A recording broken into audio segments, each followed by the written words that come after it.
Thanks very much. My name is Lena Chudasama, and I am Senior Sales Enablement Lead for EMEA at Taboola. I've been at Taboola for about 7.5 years. I started myself as an account manager. So I've been in the sales org, and I moved into enablement about 3 years ago. And at the time, enablement was also a new function at our company, so we've been building it from the ground up. So I'm going to tell you today, I'm going to talk to you a bit about our onboarding processes. So firstly, I'm going to tell you a bit about Taboola and our team. Then we'll go through our onboarding program. I'll tell you a bit about how we empower managers, how we've scaled the program, and then we'll wrap up with some takeaways. Don't know if I have time for questions. We'll see how we go. So firstly, Taboola, we operate within the open web. That means outside of sites where you have to be logged in, like Facebook and Google, for example. The open web is a massive opportunity because people spend up to 25% of their time online reading editorial content on the open web. And at Taboola, we believe in the power of recommendations for everyone. You can think of what we do as search in reverse. So if you think about Google, people will proactively know what they want to find on Google, and they'll go and search for it. And what we do is the other way around. We recommend content that you may like, a bit like on Netflix when it recommends a show that you might want to watch. And the whole process is supported by our deep learning technology. You've seen us before. So when you read sites like the Daily Mail, for example, and you scroll to the bottom of the article, you'll see a bit that says, you may like, and there's content in there that's recommended. So that's us, that's what we do. We work with publishers on a kind of rev share basis in order to put our content at the bottom of their page.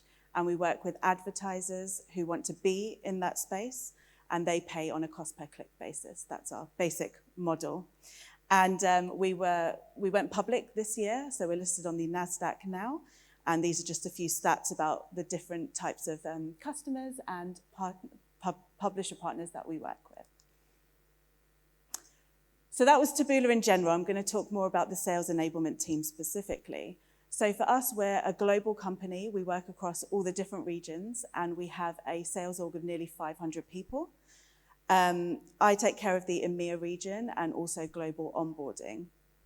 And then I have equivalents who take care of the APAC region, Americas, and then our global director oversees everything. In terms of our regional responsibilities, so I work with all of the different sales leaders within EMEA. We provide specific training and workshops based on their needs. We support their new hires through onboarding, and we're kind of the bridge between all of the supporting teams and the org to make sure that all the communication is passed on smoothly. We do a few regular bits of communication and training. We have a weekly newsletter that goes out every Monday through Guru. Guru is a content management platform, and that's for the supporting teams to give the org any important updates. We also have Level Up, which is our monthly training that we do in Bridge, which is our e-learning platform. And that's kind of video training that you might need that's a little bit more than just a newsletter update. And we also do Product Knowledge Power Hour, which is every couple of weeks.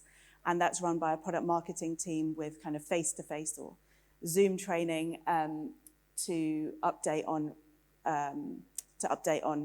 product updates as well.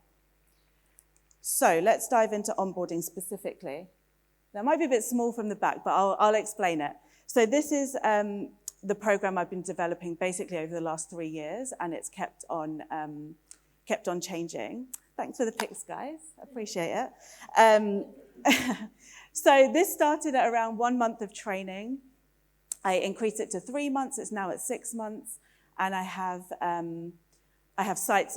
my sights set on making it 12 months. I want to add in some more like kind of sales skills training from month 6 to 12. But we're in the middle of TKO planning right now, our kickoff planning, so I think I might do that next year. So I'm going to just talk you through this timeline and what we have here. By the way, who in this room looks after onboarding or has created a program before? Okay, most people. Okay, cool. So let's see if this is similar to what you do, or maybe there's some different things. So we start off, this is a 6-month program, right? The first part is the foundational phase where they're becoming client ready. By the end of this, they're certified as client ready.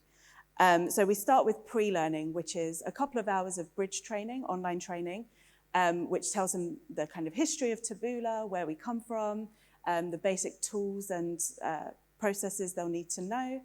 And we have a Taboola dictionary, which has got lots of like our Taboola jargon that people need to know. Then we go into week 1, which is Taboola U. That stands for Taboola University. This is a 1-week training program, which is pretty much full-time. Before the pandemic, this was in person. Obviously now it's all on Zoom. Some of it is live sessions on Zoom, and some of it is e-learning, because we're doing this across the globe and a lot of time zones. So we've done as much as we can live, and the rest is done via e-learning. And during the pandemic, we've been able to invite more people to take part in that than just the sales org. So sometimes we have people from like product or finance or legal or office management joining us as well to learn about Taboola, because we don't have the restraints of like paying for flights and hotels. At the end of Taboola U, anyone who's not sales kind of won't take part in the rest of the process. But if they're in the sales org, then they move on to business school. So business school is role-specific training. So we've got different tracks. If you're a publisher AM, a advertiser salesperson, you have a specific track of training. Again, this is mostly done via Bridge, via e-learning, and there's a few activities and homework that they have to do. We create a Slack channel for each of our onboarding groups. We have one group every month. So for example, my November group did Taboola U last week, and they're currently doing business school, and they post all their homework onto Slack. As you probably can't see it, it takes 8 to 13 hours depending on the track of training that's done over 2 weeks. So I usually suggest to them to spend 2 to 3 hours a day doing their online content, and the other half of the day to work with their managers to see what's the best, the most effective use of their time. It could be call shadowing, meeting people on the team, meeting supporting teams, etc. And then at the end of the 2 weeks, we have a graduation meeting. So this is where they all come together, and we basically talk through all the different sales skills they've learned, go through their homework, make sure they've understood everything and they haven't just kind of clicked through and just and not really taken it in. So we have a bit of a conversation. And by the end of that, we certify them as being client ready. So this is about 3 to 4 weeks into them being at Taboola, and we now say to the managers they're ready to go start speaking to clients. So that's the first phase, foundational. Then we move to the building phase where they're embedding their skills. The first part is ramp coaching. So this takes place over those first 3 are ramp coaching 1, 2, and 3. Each cycle is 2 weeks each, and we're looking at embedding the skills that they've learnt in business school. So they'll apply the sales skills to the calls that they are about to, that they're gonna do. So maybe they'll prep like, hey, what can I speak to this person about to build a meaningful connection? How can I find my champion, etc. And they'll also do 2 call observations per cycle. So that's where they'll get their peer or their manager to listen to their calls and give feedback. And then that brings us basically to month 3 after those 3 cycles. In between, there's a few product certifications to do as well. Then we move to the last 2 parts. So that's kind of months 3 to 6 now. Each of these 2 programs is 6 weeks each. So we have one that's organization and prioritization for sales success. This is my favorite one. I feel like people make the most progress in this. So they come up with their own goals of like, right now, how organized are they? How well can they prioritize? They come up with their own goals of how they want to improve in those 6 weeks. And I basically coach them.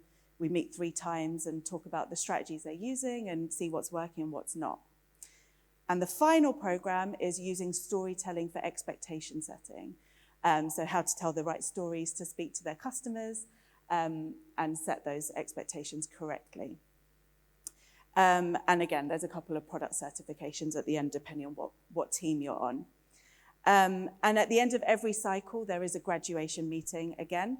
So basically, as Enablement, we're checking in with them every 2 weeks, pretty much, for every cycle, to ensure they've done their homework, that they understand everything, and make sure they're reflecting as they go. And doing it in a group I find is quite helpful because each of them are reflecting, but they're hearing each other and what everyone else has learned, so it kind of enriches the learning as well. And the last thing I want to point out here is the milestone meetings. They're in green at the bottom, if you can see that. So milestone meetings for months 1, 2, and 3. This is where the managers really come in to make the onboarding very specific to their new hire. So while they're going through Taboola U, I'll send a message out to the managers and ask them to define 1 to 2 milestones for every month. We make sure that they're measurable, so it could be number of opportunities, opened or closed. It could be a number of calls, number of meetings that you shadow. It could be anything. It depends on how senior the new person is or junior, if they're from the industry or not, what role they're doing. So that's how we can really tailor it for each person. I've touched on the tools that we use. I just want to clarify. So there's 3 main tools we use for onboarding. So we have Bridge, which is our e-learning platform where everything is hosted. We have Slack, which is what we use for communication. We put, like I said, everyone in 1 month's group together, which helps to, especially during the pandemic when they couldn't meet like this in a group, there's a bit of camaraderie there. They can comment on each other's posts and share pictures and things. And then we also use Guru, which is our content management platform, which is where all the content is housed, really. And the last point I want to make on this is the importance of branding. I think branding is really important for an enablement program because, to be honest, I only added this foundational building phase like 2 weeks ago and the client-ready certification. The program was exactly the same before, but we had managers coming up to us and saying, why is it taking so long to ramp people up? Why does it take 6 months? And it was unclear to them that actually they are ready in a few weeks and we're just embedding skills. So I spoke to my team, we were like, okay, how can we make this clearer? And we came up with this. So putting a certification, so we used to have a Taboola U graduation, then a business school graduation, but I turned it into a Taboola U celebration and a business school graduation to make it feel like the client-ready certification was a bigger thing and made it really clear that right now you're ready to speak to clients. And then I also just added the kind of dotted line foundational phase and building phase. So, and I've basically gone around and kind of spoke to managers and showed them this, and I think it's much clearer. So I just wanted to say that branding is very important when you're creating a program like this. Okay, so let's talk more specifically about managers and how we empower them. So like I said, we have a big sales org and it's growing. We have lots of plans to grow in 2022. So I think it's important to take the global approach. We're a team of 4 people. Mostly it's me looking after onboarding, so it's a lot to do if you're going to not take a global approach. So this is where the managers come in, and they're very important. So not all managers will onboard people regularly. Some people have people in their team all the time. Some people haven't onboarded someone for 2 years. Then they come to me and say, well, what's going on with onboarding? So we create that framework and we send them reminders every now and again to say what the updates are in onboarding. Sometimes they're just done via like our Guru updates and sometimes they're done in person. Every time we have a new hire starting, I try and meet the manager and the new hire either in their first couple of days, just to plan out their onboarding and make sure that we have clarified what we're doing. If it's a sort of standard new person who's got a couple years experience, then the program usually works just as it is. But sometimes if somebody's quite senior or very junior, or they've got a slightly different role, maybe a new role in the org, then it will mean that we need to change the program to adapt them. So it's really important basically to sit with the manager, even for 15 minutes, just to go through and just see if they're happy with it, if they want to change the order, they want to take something out or change the expectations of a particular program. So we find that very important to do. Then there's the milestone meetings that I mentioned. So again, we put it in the manager's hands, what milestones they want to use for their new hires. We now have quite a few examples from the past couple of years that different managers have used.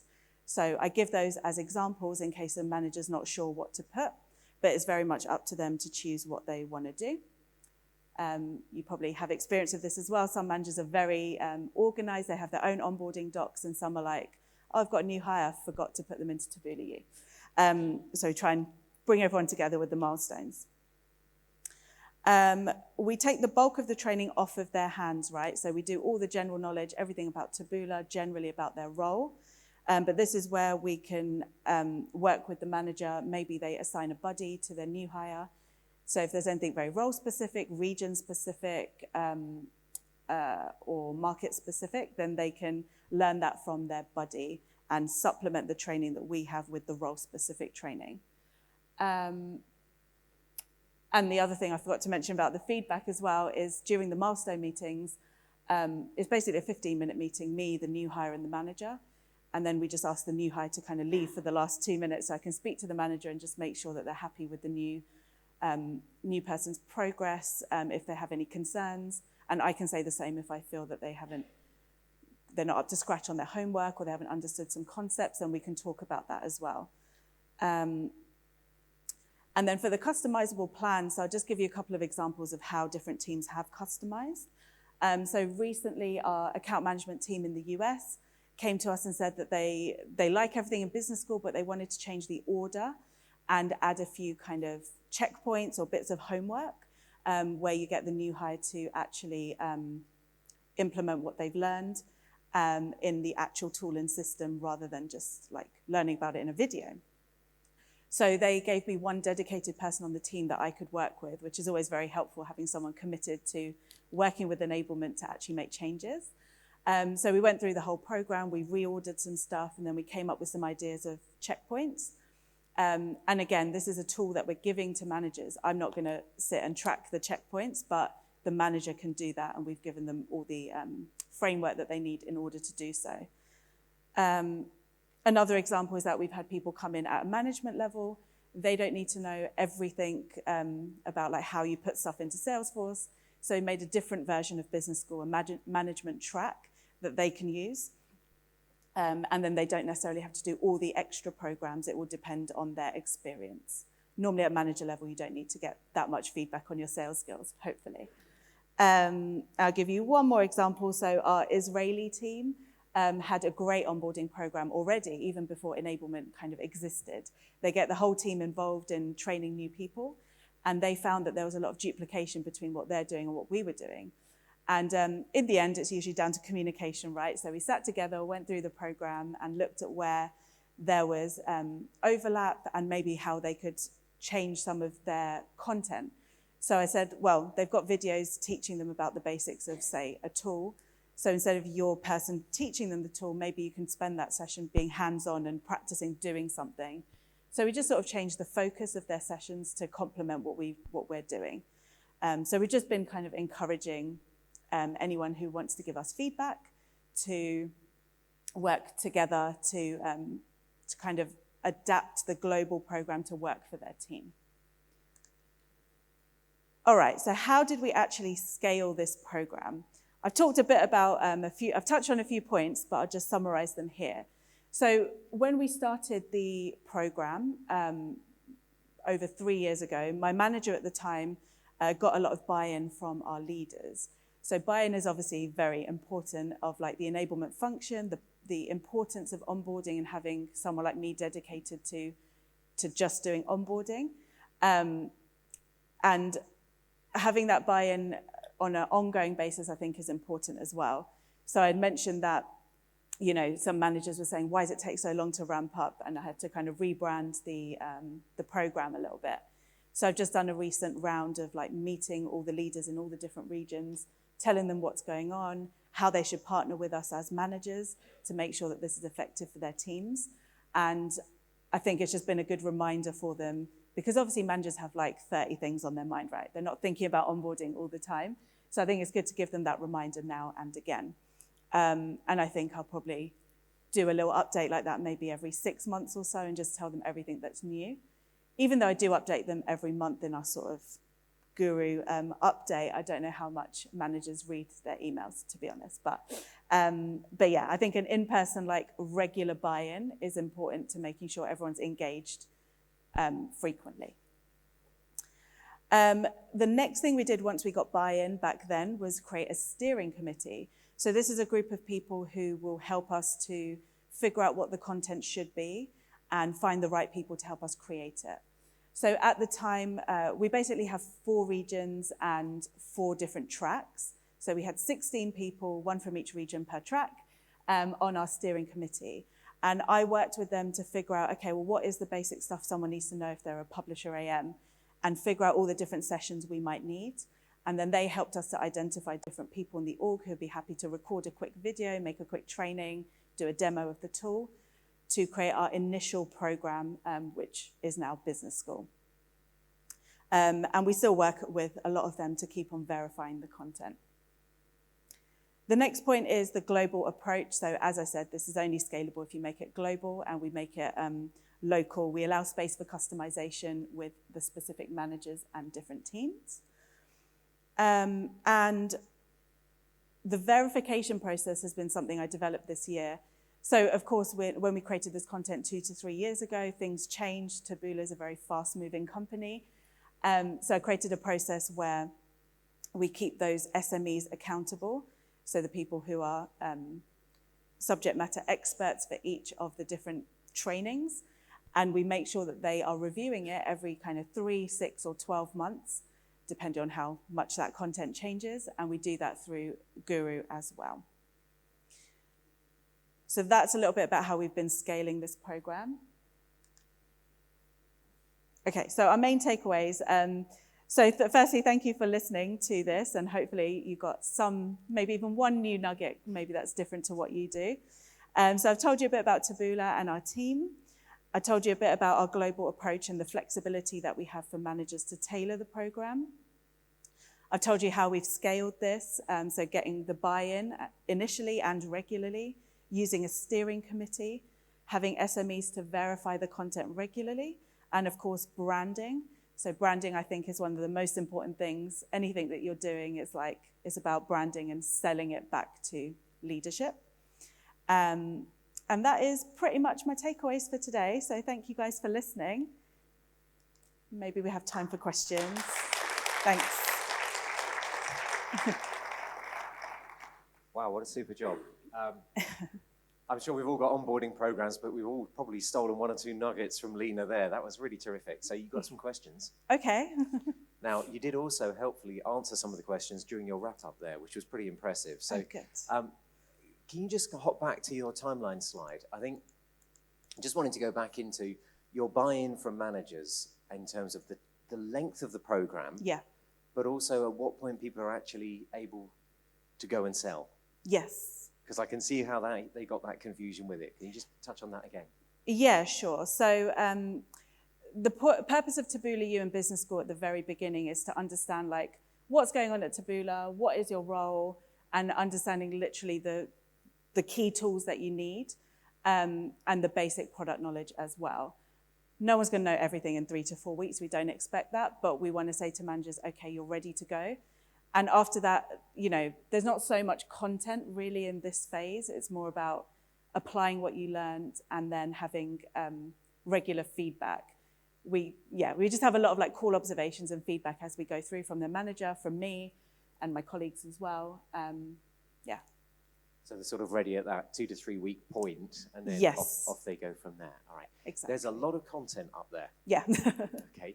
So a question that's come in, was that outsourced or was that in-house creation? How did you come up with all the content, and what methodology are you using? It's all in-house. We don't have anything external. We've been building this bit by bit over 3 years, as I said. Methodology. So we don't have a specific methodology. Some managers asked me this recently, and I was like, I don't think you can apply one to everybody, because we have SMB and enterprise. I think they're quite different, and advertiser and publisher. I spoke to my manager about it, and we were like, do you know what? What we've done is taken the best of a lot of different methodologies and just made it our own. So within Business School, we have about 6 or 7 competencies that we teach. How to introduce yourself, how to set up a meeting, how to find a champion.